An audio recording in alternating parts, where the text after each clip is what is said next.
आधा रास्ता जा करके सोचा कि भाई अभिमन्यु की धर्म पत्नी उत्तरा के गर्भ में तो अभी पांडवों का वंश है, न रहे बांस न बजे बांसुरी, गर्भ ही समाप्त होगा, ये तो बच्चा कहाँ से पैदा होगा। तो अश्वत्थामा ने रास्ते से ये मंत्रणा की और वहीं से ब्रह्मास्त्र को कहाँ फेंक दिया, उत्तरा की गर्भ में। जैसे ही गर्भ में फेंका वैसे ही जो है उत्तरा के गर्भ में जब अग्नि की ज्वाला जलने बैठी, गर्भ समाप्त होने बैठ गई, तो तदुपरांत उस समय उत्तरा कह रही कि हे प्रभु पाई पाई महायोगे देव देव जगतपते नाना त्वद भयम पश्ये यत्र मृत्यु परस्पर।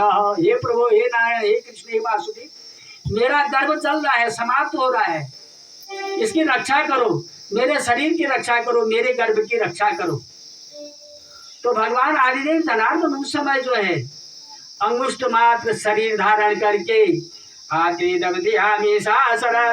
यशो विभो काम दह्यतमानाथ मामे गर्भो निपत्यतः। उसी समय भगवान आदिदेव जनार्दन अंगुष्ठ मात्र धारण शरीर करके और मुंह से जाकर के गर्भ में अपने सुदर्शन चक्र से उस गर्भ की रक्षा, उस सुदर्शन चक्र से ब्रह्मास्त्र को समाप्त किया, उसकी अग्नि को समाप्त किया और उस गर्भ की रक्षा की।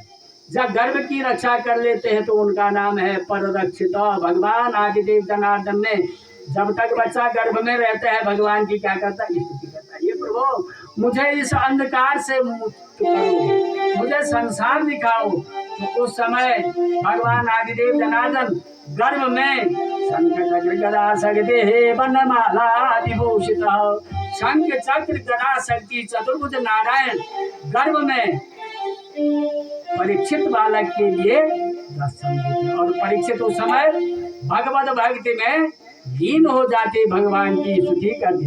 ओम नमो भगवते वासुदेवाय, ओम नमो भगवते वासुदेवाय, ओम नमो भगवते वासुदेवाय, ओम नमो भगवते वासुदेवाय, ओम नमो भगवते वासुदेवाय, ओम नमो भगवते वासुदेवाय, ओम नमो भगवते वासुदेवाय, ओम नमो भगवते वासुदेवाय, ओम नमो भगवते वासुदेवाय, ओम नमो भगवते वासुदेवाय, ओम नमो भगवते वासुदेवाय।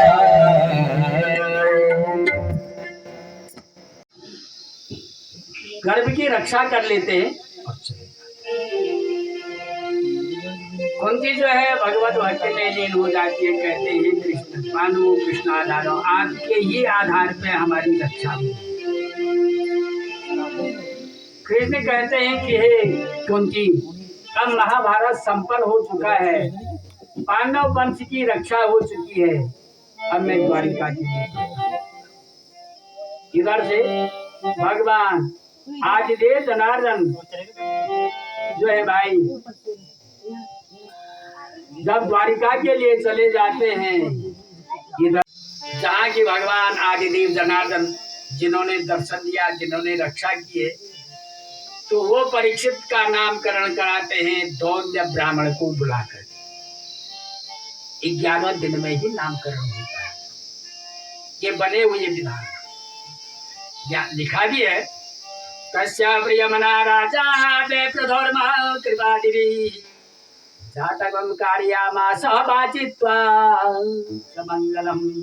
शादी होती है, कहाँ से गिनता है आदमी, प्रपौत्राय पौत्राय, और जब मृत्यु होती है तो मम पिता वृद्ध पिता और ये तो गिनाता है, दूसरी चीज तो गिना। तो इनका जो कहते हैं कि भाई जो धर्म ऋषि हैं वो उनके जो है क्या है, आकर के धर्मराज युधिष्ठिर कहते हैं हे धौम्य ऋषि जी, आप तो ज्योतिष के भी जानकार हैं, ज्ञानी हैं। आप जो हैं मेरे पौत्र का नामकरण संस्कार करने के पश्चात हमारे कुल वंश का, जिसमें हमारे वंश की रक्षा करनी, जब वंश होगा तभी तो आगे कर्म करेगा, जब वंश ही नहीं है तो कर्म कहाँ से होगा। इसलिए ये धौम्य ऋषि, हे धौम्य ब्राह्मण, आप जो है इसका नामकरण संस्कार कर दो। तो स्वस्ति वाचन के साथ साथ जब नामकरण संस्कार होता है, नामकरण संस्कार के बाद उनके पिता जो अभिमन्यु है, दादा कौन है, धर्मराज युधिष्ठिर सहित 5 पांडव, और वृद्ध दादा कौन है, व्यास। इस प्रकार से सबका स्मरण कराते हुए कहते हैं कि भाई ये जो है हमारे कुल की रक्षा करेंगे। कह रहे हैं कि हे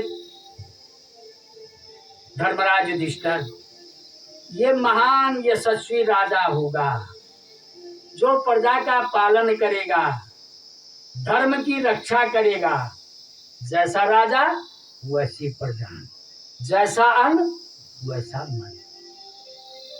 राजा अश्वमेध यज्ञ किस लिए करता है, अपनी प्रजा की भलाई के लिए, मेरी प्रजा को सुख संपदा मिले। और माँ पिता यज्ञ पुण्य अर्जन किस लिए करते हैं, अपने बच्चों के लिए, वंश के लिए, कि मेरे बच्चों मेरे परिवार के लिए किसी प्रकार का कष्ट न हो, दुख न हो, इसीलिए तो करते हैं। तो है इस प्रकार से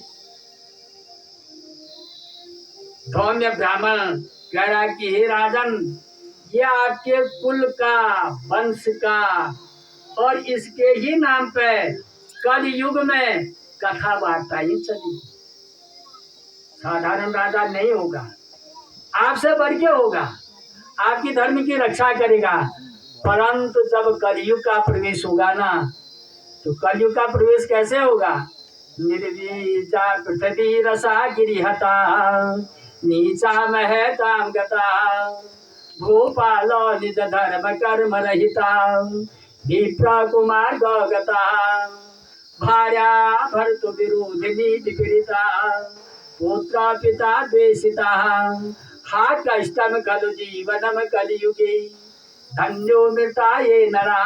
इस प्रकार का जब कलयुग आएगा तो भाई राजा की बुद्धि भी मलिन हो जाएगी, और इसी श्राप के कारण सांप के डसने से मृत्यु होगी, और अपने में क्या होगा, बहुत बड़ा राजा होगा जिसकी हमेशा चर्चा होगी। हे धर्मराज युधिष्ठिर, ये महान यशस्वी राजा होगा।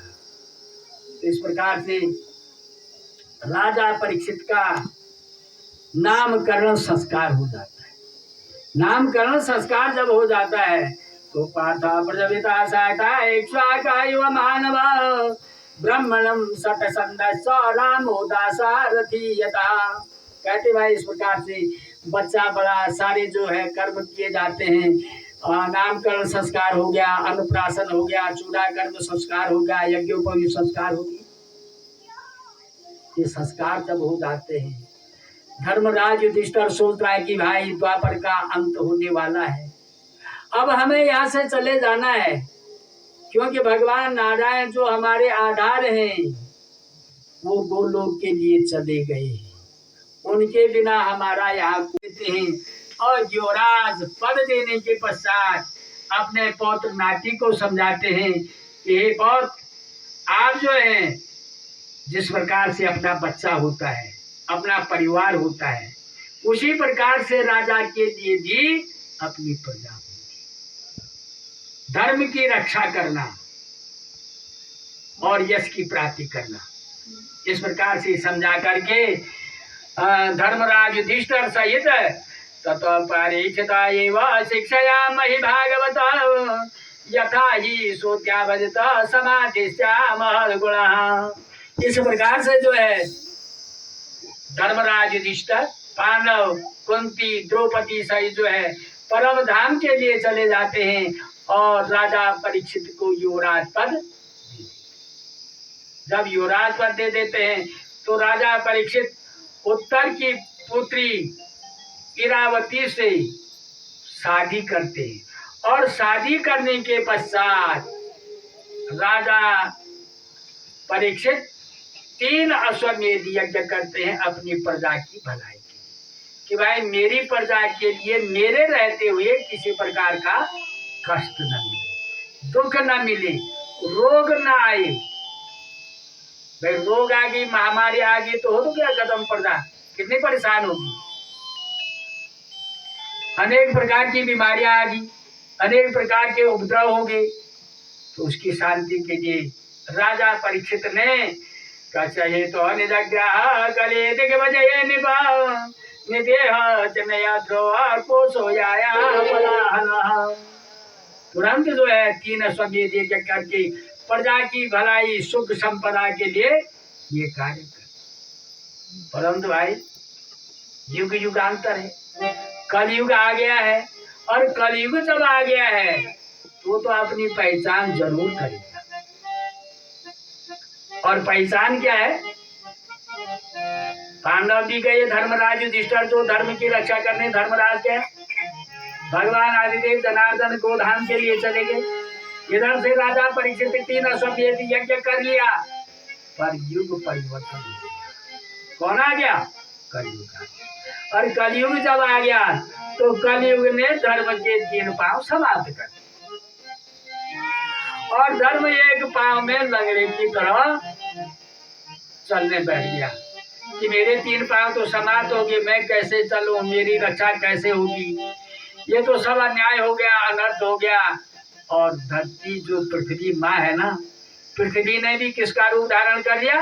गाय का रूप धारण। और गाय का रूप धारण करते करते व्याकुल होकर के अश्रुकंदन करते करते कह रही है कि भाई अनाचार, दुराचार, पापाचार सब कुछ जो है मेरे ही ऊपर हो रहा है, मैं इसको सहन नहीं कर सकती हूँ।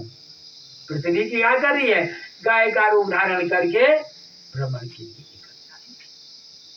धर्म और पृथ्वी जब इकट्ठे हो जाते हैं, उनके पीछे कौन बैठा हुआ? कौन है डंडा लेकर के? कलयुग। और कलयुग किस प्रकार का? ऊर्ध्व दृष्टि, रक्त नेत्र, लाल आंखें, खड़े बाल, जरजरा डंडा पकड़ करके और धर्म और गाय को प्रताड़ित करना है। धर्म और गाय को, पृथ्वी को जब इस प्रकार से प्रताड़ित कर रहा है तो उत्तर वाहिनी से वैसे ही राजा परीक्षित भी भ्रमण करते करते आ रहा है।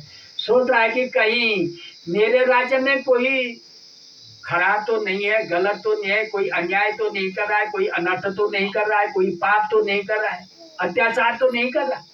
वही जो है देखने के लिए राजा परीक्षित भी आ रहा है। और तभी जो है दूर में खड़े कौन है? धर्म और पृथ्वी।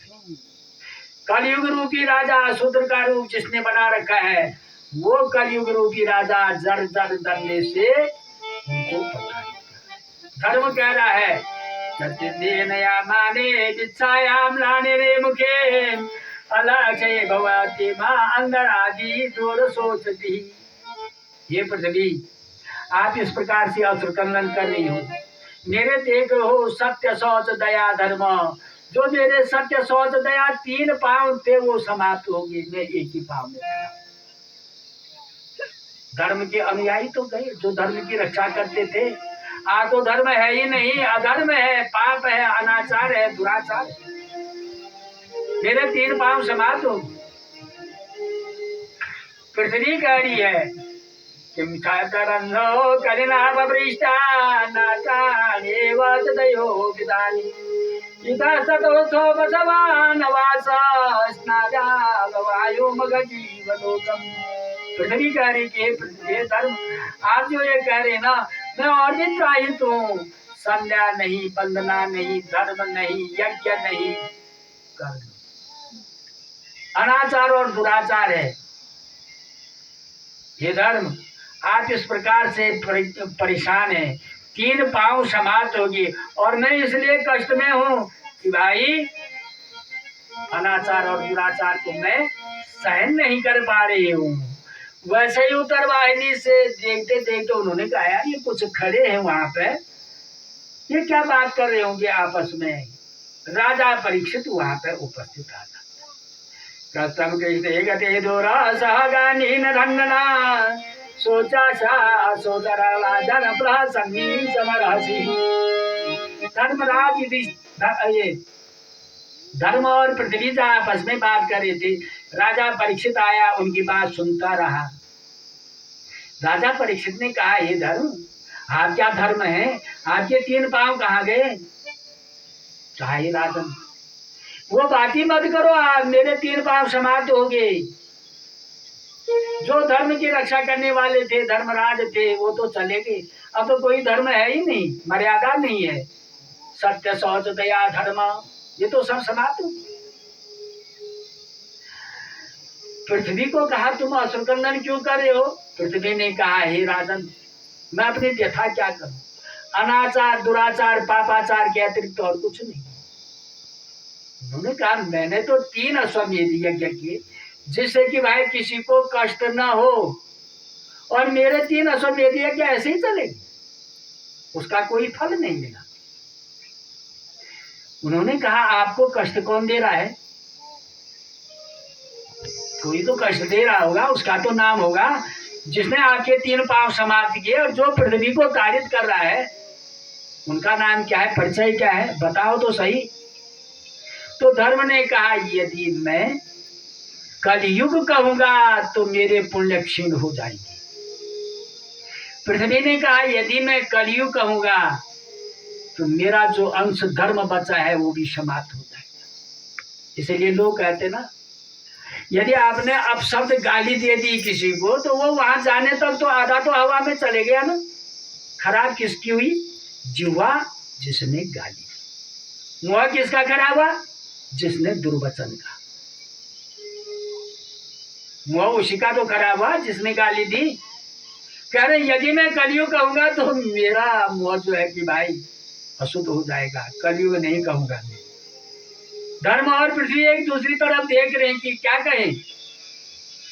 आखिरकार उन्होंने इशारा किया, तब भी नाम नहीं लिया।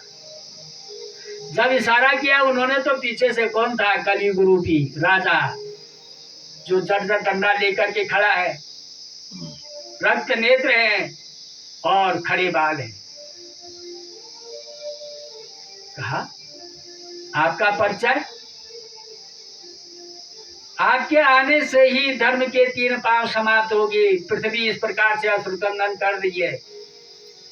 ज्ञान से खड्ग निकाला और खड्ग निकाल करके जैसे ही वध करता वैसे ही कलयुग जो है शरणागत दीनाथ परे त्राण परायणे सर्वशात हरे देवी नारायणी नमस्तुते। बहुत बड़ा शत्रु भी है, यदि शरण में आ जाता है उसका वध नहीं करता। शरणागत से बढ़ के क्या है, कुछ भी तो नहीं है। बहुत बड़ा शत्रु तर हाथ जोड़ के खड़ा हो गया तो डंडा तो नहीं उठाओगे ना, क्रोध समाप्त हो जाए। तो राजा परीक्षित का जो गुस्सा था, जो क्रोध था, वो शांत हो गया। कहा आपका परिचय, कहा मैं कलयुग हूं, मेरा नाम क्या है, कलयुग है, और कलयुग का समय आ चुका है। ये राजन जिस प्रकार से जो है परीक्षित सकली जात देवतो दंड पानी विवोचत। ये राजा परीक्षित, मेरा नाम कलयुग है, मेरा समय आ चुका है। जिस प्रकार से जो है सत्ययुग आया, सत्ययुग की आयु कितनी है, 17,28,000। उसके बाद आया त्रेतायुग, त्रेतायुग की आयु कितनी है, 12,96,000। तब आया द्वापर युग, और द्वापर युग की आयु है 8,64,000। और मैं कलयुग हूँ, कलयुग की आयु कितनी है, 4,32,000। हे राजा परीक्षित, मैं कलयुग हूँ, मेरी सबसे कम आयु है। कहा हे राजन, जिस प्रकार से आप खड्ग निकाल करके मेरा प्रहार कर रहे हो, मुझे स्थान दो, मैं वहां रहूंगा। उन्होंने कहा अरे कलयुग तू यहाँ से चले जा, तू यहाँ रहेगा तो धर्म के तो 3 पांव समाप्त हो गए, इसलिए तू यहाँ नहीं रहेगा। पृथ्वी असुरकंदन करी है, धर्म के 3 पांव समाप्त होगी, इसलिए तुम यहाँ से जाओ, तुम यहाँ नहीं रहोगे। उन्होंने कहा मैं कहाँ जाऊंगा भाई, 9 खंड में तो आपका राज्य है, मैं कहाँ जाऊंगा, मैं तो कहीं नहीं जा सकता हूँ। हे राजन, मैं कलयुग और मैं यहाँ आ चुका हूँ, मेरी अवस्था इतनी है। जिस प्रकार से हर युग आया और उस युग ने अपना समय भोगा और चले गया, उसी प्रकार से मैं भी अपना समय का उपभोग करूंगा और मैं भी चले जाऊंगा। राजा परीक्षित ने कहा नहीं, मैं तुम्हें यहाँ नहीं रहने दूंगा। उन्होंने कहा है राजन मैं कहाँ रहूंगा, जितना आप मुझे अवगुण समझ लेना उतने मेरे ऊपर महान गुण भी हैं। और मेरे ऊपर क्या गुण है, पहले समय में जब एक आदमी गलती करता था तो पूरे नगर को दंड दिया जाता था। एक आदमी ने गलती कर दी ना, पूरे नगर को दंड दिया। त्रेता युग में एक आदमी ने गलती कर दी तो पूरे गांव वालों को दंड दिया जाता था, वो अलग किया जाता था। द्वापर युग में एक आदमी ने गलती कर दी तो पूरे परिवार को दंड दिया जाता था। हे राजन, मैं कलयुग हूँ, जो गलती करेगा दंड में उसी को देता, न भाई न बंद न स्त्री न पुत्र किसी को नहीं। जो गलती करेगा दंड में। हे राजन, ये तो मेरे ऊपर महान गुण है, इसके अतिरिक्त भी और गुण है। वो गुण है सत्य युग में 10,000 वर्ष तक आदमी यज्ञ तप धर्म कर्म करता था, तभी भी जो है तब जाके उसको पुण्य का फल मिलता, यज्ञ का फल मिलता था। और त्रेता युग में 1000 वर्ष तक यज्ञ तप धर्म कर्म करता था, तब उसे वो फल मिलता था, यज्ञ का फल मिलता था। और द्वापर युग में जब 100 वर्ष तक तपस्या करता था, यज्ञ करता था, उसको यज्ञ का अंश मिलता था। और मैं कलयुग हूँ, कलो हरि कीर्तनम। कलयुग में तो जो है भाई आप हरि कीर्तन नारायण भी कहेंगे ना, तभी जो है पुण्य का फल मिल जाएगा।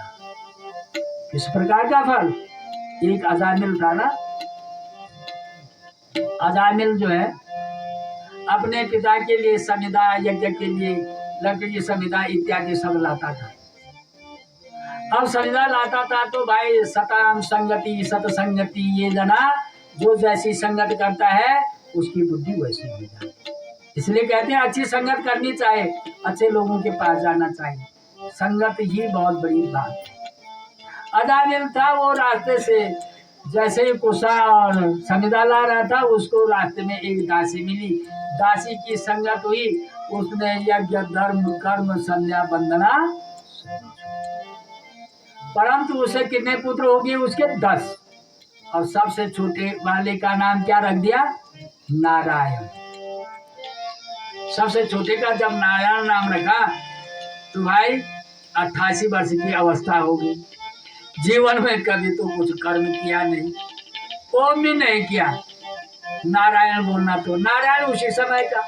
अब क्या 88 वर्ष की अवस्था व्यतीत होगी, अब आगे अवस्था अंत अवस्था आ गई तो यम के दूत आ गए, और यम के दूत जब आए डंडा लेकर के और रसा लेकर के, और हक बकाता क्या करता, सबसे छोटे लड़के का नाम क्या था, नारायण, और प्यारा भी होता है। और तुरंत कहा ए नारायण, बहुत जोर से आवाज मार दी थी। अब तभी जो है कहा आवाज चलेगी, आवाज बैकुंठ धाम में। भगवान ने कहा अपने पार्षदों से ही, पार्षदों तुम जाओ भाई, कोई मुझे मृत्यु लोग से आवाज मारा, जाओ तुम आ जाओ। तो भगवान की पार्षद भी मारा, नारायण कहने पर ही भगवान ने अपने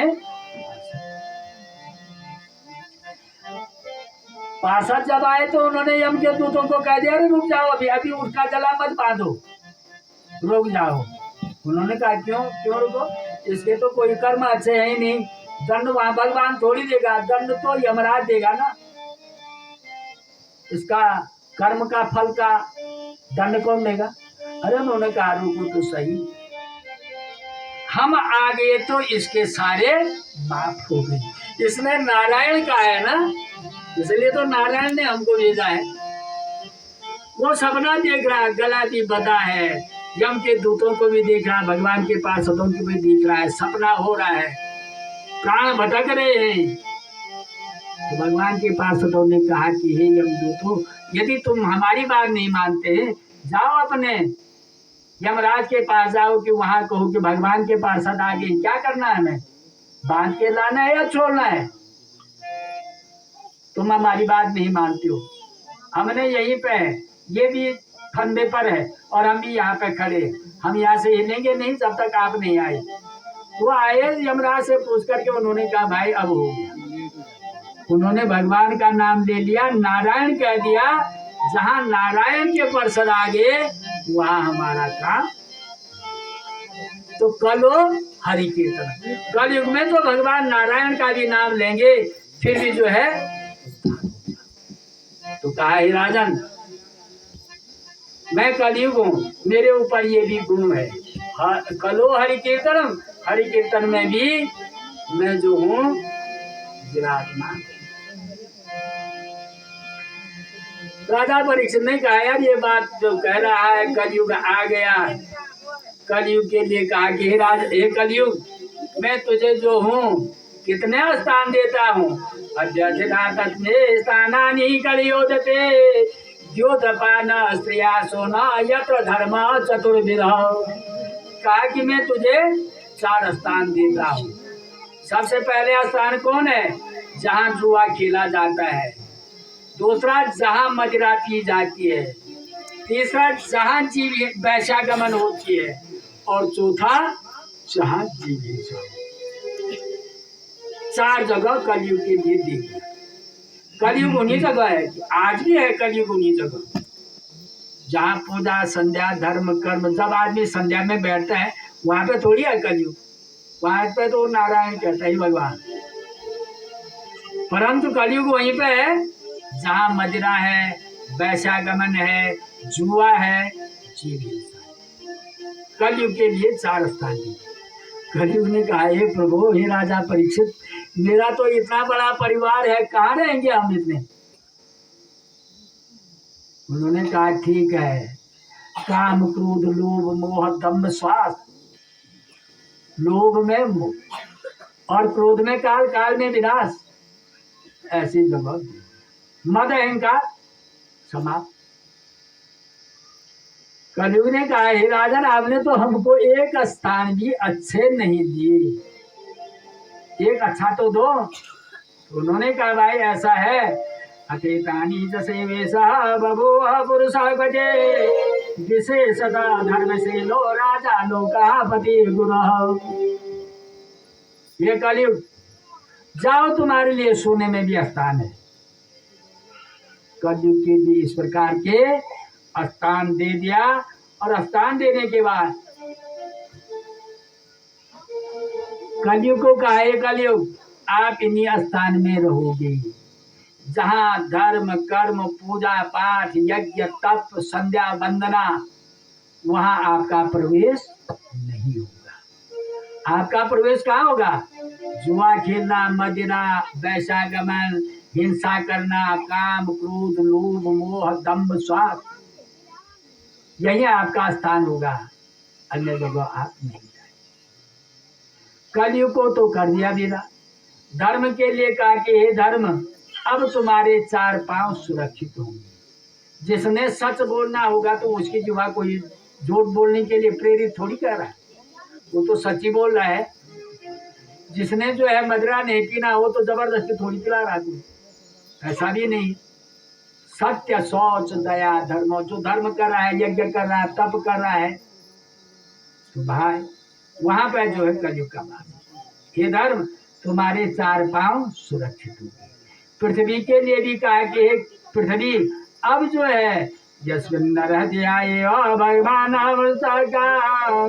तथेवाने आये वा प्रभव कलिर्भवे।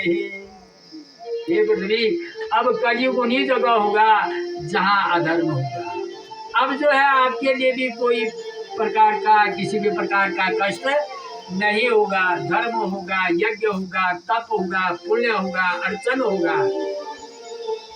पृथ्वी शांत होगी, धर्म के चार पांव सुरक्षित होगी। कलयुग भी अपने स्थानों में चले गया और राजा परीक्षित भी वहां से अपने राज्य के लिए चले गया। जब राज्य के लिए चले जाता है तो राज्य के लिए जब जाता है तो एक विचरन्ति मृगयावने मृगाननगतः शान्त अच्युत जाता तृष्णता विभव।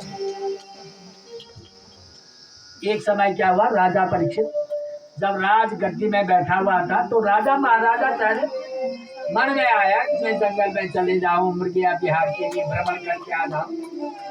अकेले उठे और भ्रमण करने के लिए निकले। जब भ्रमण करने के लिए गए तो जाते जाते उनको पानी की प्यास लगी। पानी प्यास लगी तो उन्होंने कहीं न तो झरना देखा और न कहीं पानी का कुआं मिला। जब कुछ नहीं मिला तो उनकी नजर लगी कहीं जो है एक सुंदर छावनी थी और उसने सोचा कि भाई कोई तो होगा वहां पे जो मुझे पानी पिला देगा। तो राजा परीक्षित उस छावनी को देखते देखते उस छावनी पे चले गए। जब छावनी के दरवाजे पे गया तो समीक ऋषि जी उस समय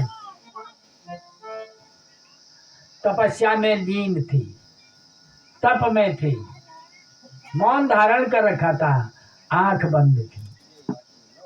राजा परीक्षित ने देखा, अरे ये तो ढोंगी ऋषि है, मैं राजा, मैं यहाँ पे आ रखा हूँ और ये ढोंगी ऋषि, इसने मुझे आकर के सम्मान देना था, आसन देना था, पानी के लिए पूछना था और इसने आंख बंद कर दी कि कहीं मुझे इसे पानी तो न पिलाना पड़े। ये बड़ा ढोंगी है। राजा परीक्षित थोड़ा क्षण मात्र खड़ा रहा, गुस्सा आया, वहां से पीछे हटा क्योंकि भाई कलयुग तो सिर में चढ़ा हुआ था, बुद्धि में तो कलयुग था। सीधे वहां से वापस आया, देखा रास्ते में एक मरा हुआ सांप पड़ा था। उन्होंने धनुष के किनारे से उसको उठाया और टोपी से उठा करके तुरंत ले गया और इसी के गले में डाल। कहा अब कर तू तपस्या। तो गले में जब मरे हुए सांप की माला डाल दी, उसी समय जो है ऋषि पुत्र गंगा के तट पर जा रहे थे भ्रमण करने के लिए, खेल करने के लिए। बच्चे सब के ऐसे सब ऋषि पुत्र जा रहे थे। उन्होंने देखा राजा परीक्षित क्या कर रहा है, मरे हुए सांप को ऋषि के गले में डाला। जिन्होंने ऋषि की रक्षा करनी थी, प्रजा का पालन कर रहा था, इस प्रकार का राजा को तो बहुत अच्छा कहते थे, परंतु आज राजा की बुद्धि क्या होगी।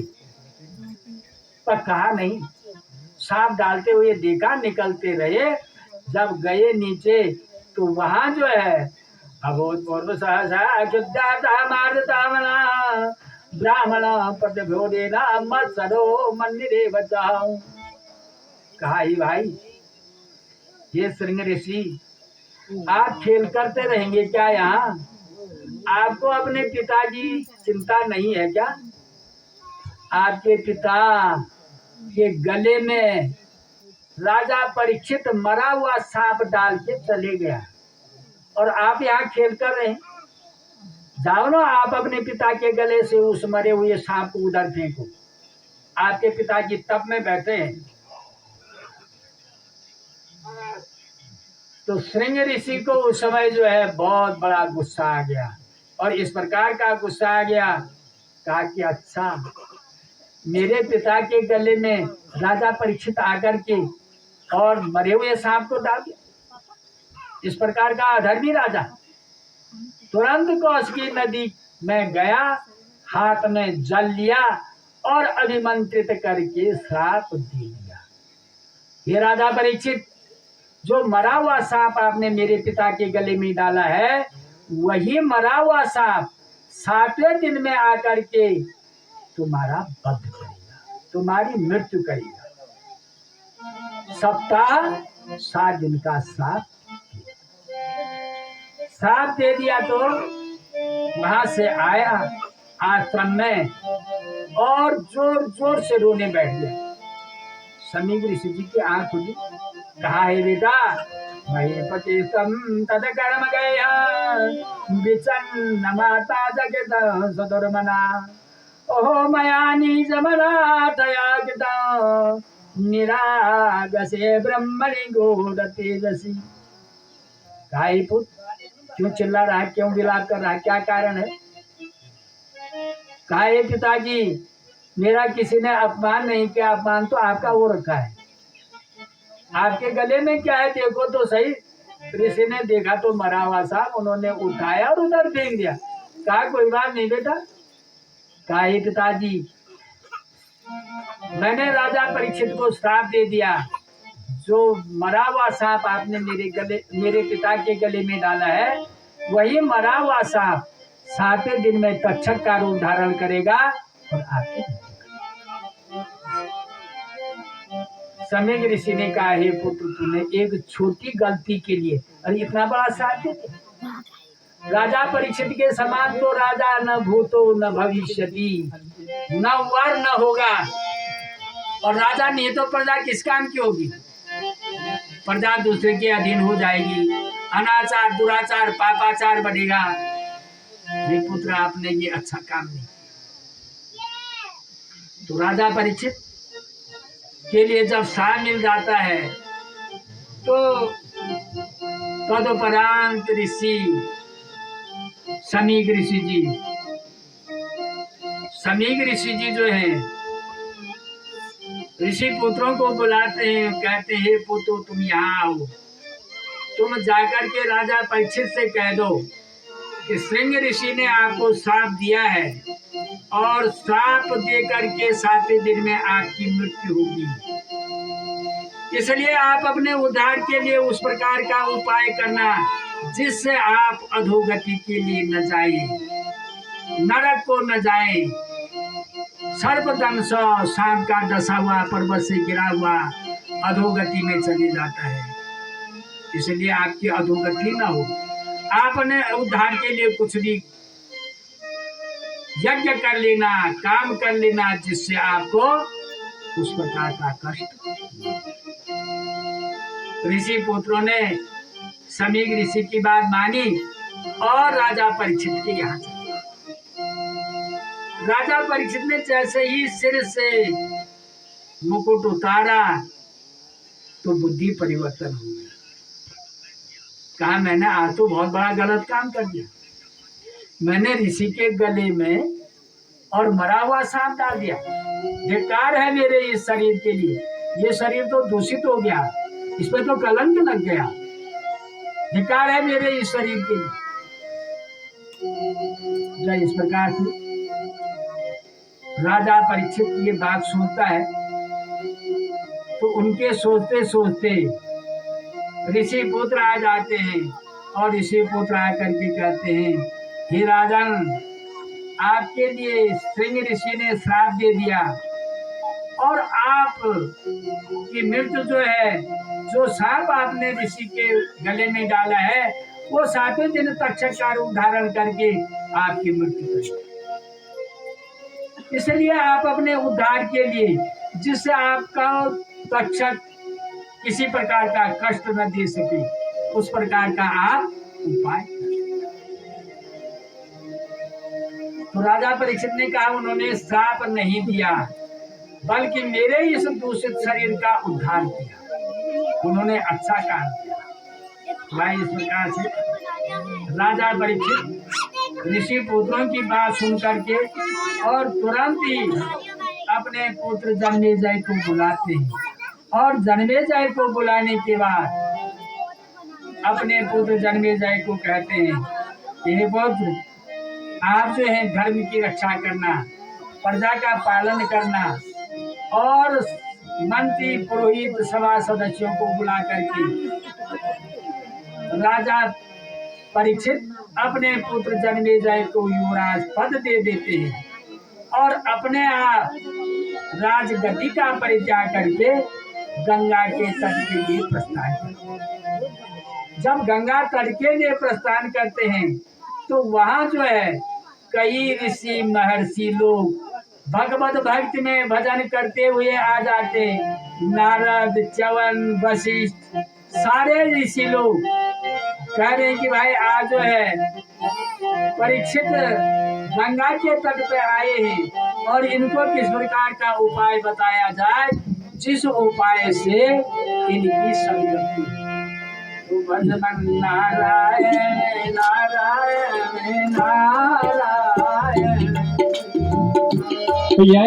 नारायण नारायण भजमन नारायण नारायण नारायण श्रीमन नारायण नारायण नारायण श्रीमन नारायण नारायण नारायण श्रीमन नारायण नारायण नारायण भजमन नारायण नारायण नारायण बकरी नारायण नारायण नारायण बद्री नारायण नारायण नारायण लक्ष्मी नारायण नारायण नारायण लक्ष्मी नारायण नारायण नारायण श्रीमन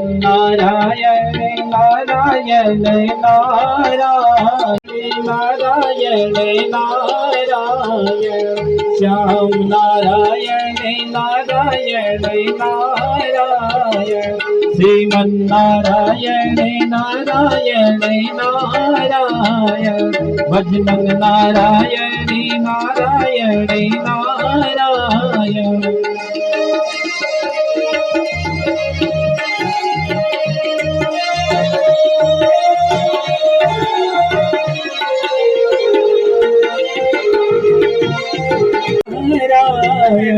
भजमन नारायण नारायण नारायण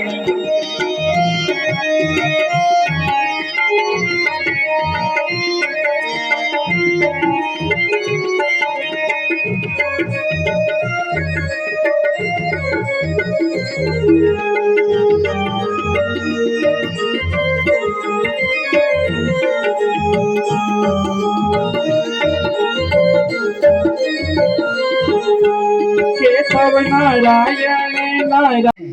तो सुखदेव जी कहाँ चले जाते हैं?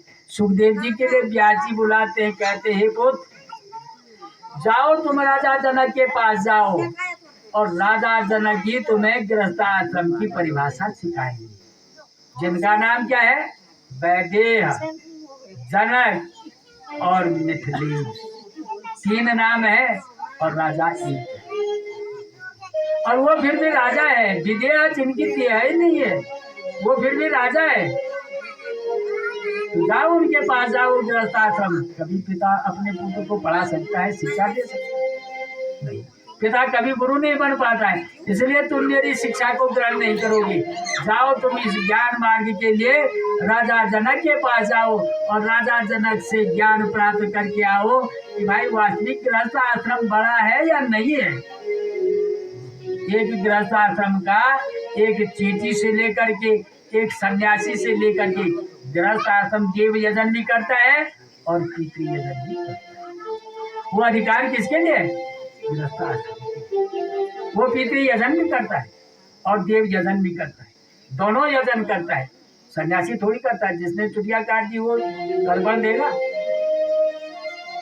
पितृ यजन नहीं कर सकता, नहीं करता है तो फिर कहाँ से करेगा उद्धार का कार्य?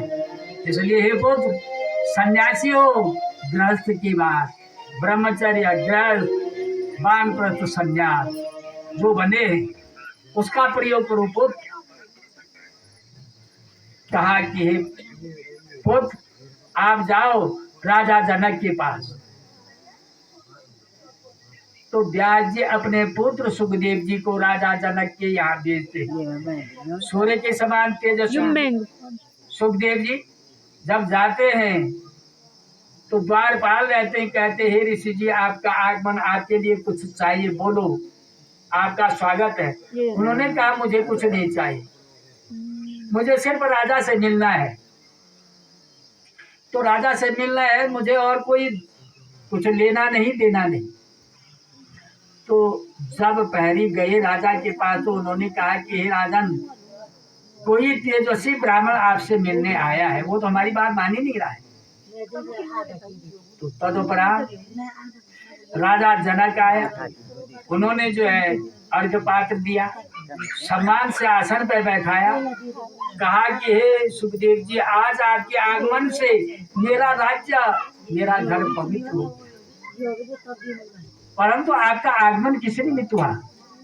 बिना कारण का कार्य नहीं होता है, कुछ कारण तो जरूर रहा होगा।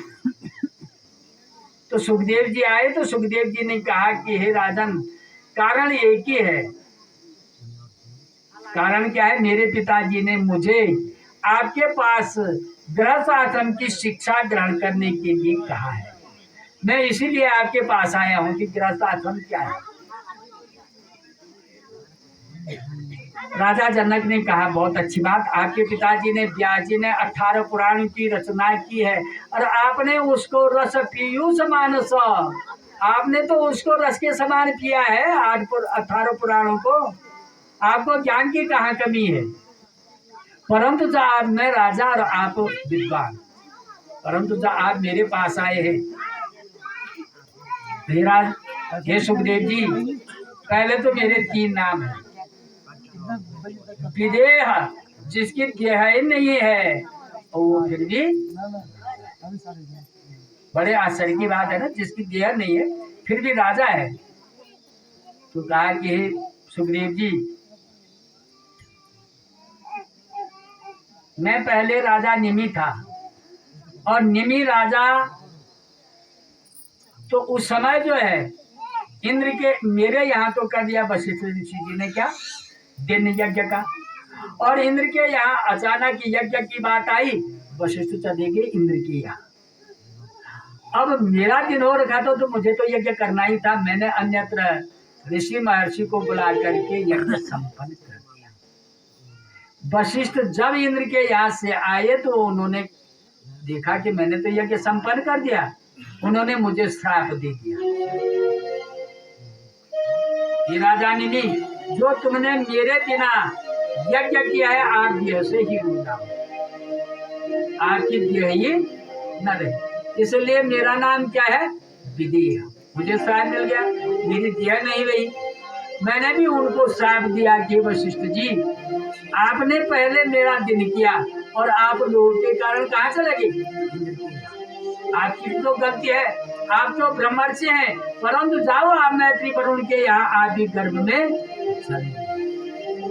मैंने भी श्राप दिया। फिर सुखदेव जी, मैं इस समय क्या हूँ? मेरा नाम है श्राप बस जिसकी। जब राजा नहीं था तो ऋषि लोगों ने मेरे उस शरीर का क्या किया? मंथन किया, और मंथन करने से मेरा नाम क्या हुआ? मैथिली। और उससे जो उत्पन्न हुआ उसका नाम हुआ जनक, जिसका जन्म हुआ। मेरे हैं 3 नाम, और विधेय होने के कारण मैं फिर भी राजा हूँ।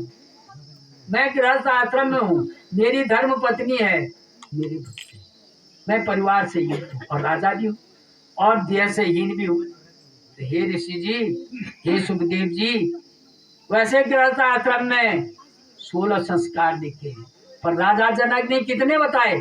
48, और 48 में से 40 जो है गृहस्थ आश्रम ही पूरा करता है, और 8 सन्यासी। कितना बड़ा गृहस्थ आश्रम है, जन्म से लेकर के और अंत तक संबंध उसी का तो होगा जो गृहस्थ आश्रम में होगा। वात्सल्य प्रेम वही तो जानेगा जिसके बच्चे होंगे, प्यार मोह ममता स्नेह उसी में तो है। सन्यासी आएगा तो दान वही तो देगा, ब्राह्मण को भोजन वही तो कराएगा, आगंतुक का सत्कार वही तो करेगा। तो कौन किस रूप में आ जाएगा? हे सुखदेव जी, आप तो वैसे 18 पुराण के ज्ञाता है, आपको मैं क्या ज्ञान दूं? परंतु गृहस्थ आश्रम से बढ़ के कोई भी आश्रम नहीं। इसलिए सुखदेव जी आप जो हैं अपने पिता का कहना मानो। जो व्यास जी कह रहे, माँ पिता क्या अपने बच्चे को कभी कम चाहेंगे? जो गाली देंगे, एक थप्पड़ मारेगा, बच्चा उधर जाएगा, उसके पीछे से दौड़ के जाएगा, इधर आ इधर आ, कोई बात नहीं, हो जाता है। छोड़ सकते बच्चे? माँ की ममता, पिता का वात्सल्य इस प्रकार का होता है। सुखदेव जी जो व्यास जी कह रहे हैं उन्होंने आपको गलत नहीं कहा। गृहस्थ आश्रम से बढ़ के कोई भी आश्रम नहीं। तो तब सुखदेव जी ने व्यास जी ये राजा जनक की बात मानी और मान करके तब पितरों की कन्या प्युअरी नाम की कन्या से शादी की। कल्प और बस उनके जो है कि 2 पुत्र। इस प्रकार से कहते भाई कि वही सुखदेव जी गंगा के तट पे आकर के और राजा परीक्षित को श्रीमद् भागवत पुराण की कथा का श्रवण कराते हैं। कहते हैं कि राजा परीक्षित, सप्ताह यज्ञ जो तुम्हें 7 दिन का श्राप मिला है उसके मोचन के लिए श्रीमद् भागवत पुराण की जो सप्ताह कथा है इसका श्रवण करो आप। मनसा वाचा कर्म, मन वाणी कर्म से। बैठे यहाँ पे मन कहीं जा रखा तो पूजा हाथ जोड़ करके भगवान, और मन कहीं जा रखा क्या करना, उस हाथ जोड़ के मन वहीं पे होना चाहिए जो हम दीपक बालते हैं, जो आकर्षक ज्योति वहां पे आधार है।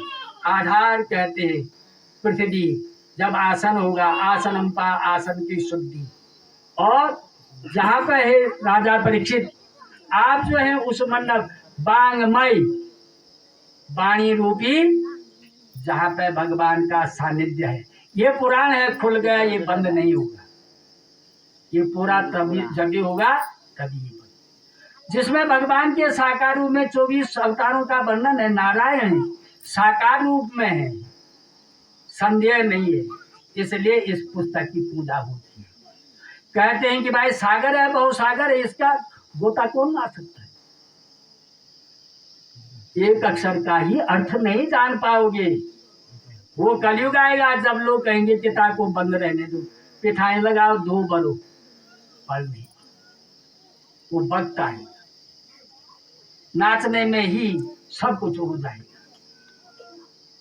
कलयुग है, दोष किसी का नहीं, क्योंकि कलयुग के लिए कलयुग क्या कहा है उसी में।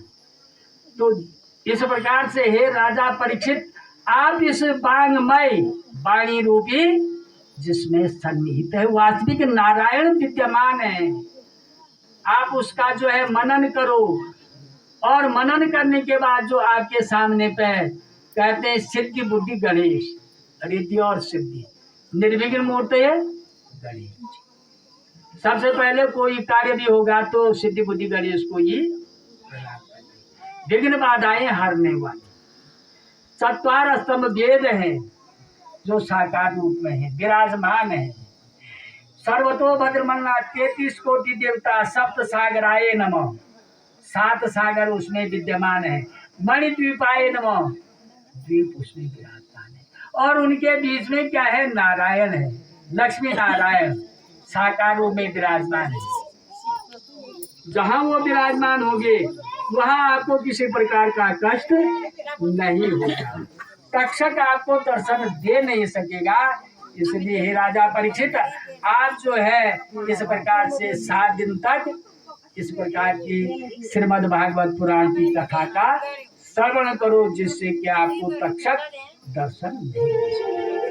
ओम गोविंद गोविंद हरे मुरारी, हे नाथ नारायण वासुदेवा, शिवे शिव स्वामी सदेवा, गोविंद दामोदर माधव, वासुदेवाय नमः।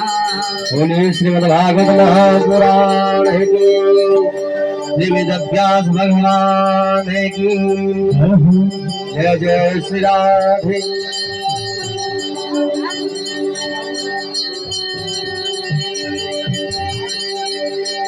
चंद्रमा मनसो जात चक्षुः सूर्यो अजायतः स्फुटाद्वाय सप्राण सम्मुखाग्निरजायतः भागवत भगवान की है आरती पापियों को पाप से है तारती भागवत भगवान की है आरती पापियों को पाप से है तारती गाओ आरती गाओ आरती गाओ आरती गाओ आरती गाओ आरती गाओ आरती गाओ आरती गाओ आरती भागवत भगवान की है आरती पापियों को पाप से है तारती भागवत भगवान की है आरती पापियों को पाप से है तारती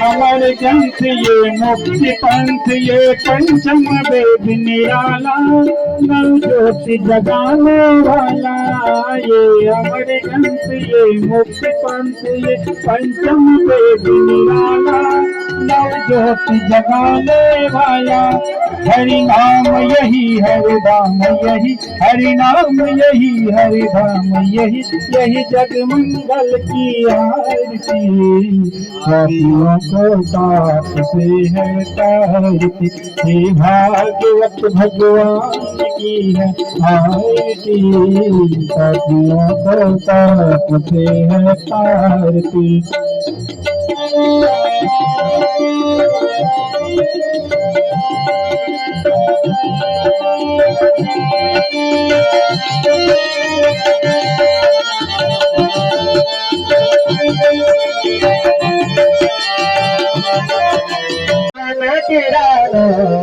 लगे सरदन मन मंग सुगे मेरा मन मोहना मन मंग सुगे मेरा मन मोहना काना तेरा संग्रहणं परमेश्वरः मंत्रहीनं क्रियाहीनं भक्तिहीनं सुरेश्वर निर्भूजितं मया देव परिपूर्णं दुःखस्तुमे आवाहनं न जानामि तवार्चनं पूजां च न जानामि छन्ददां परमेश्वर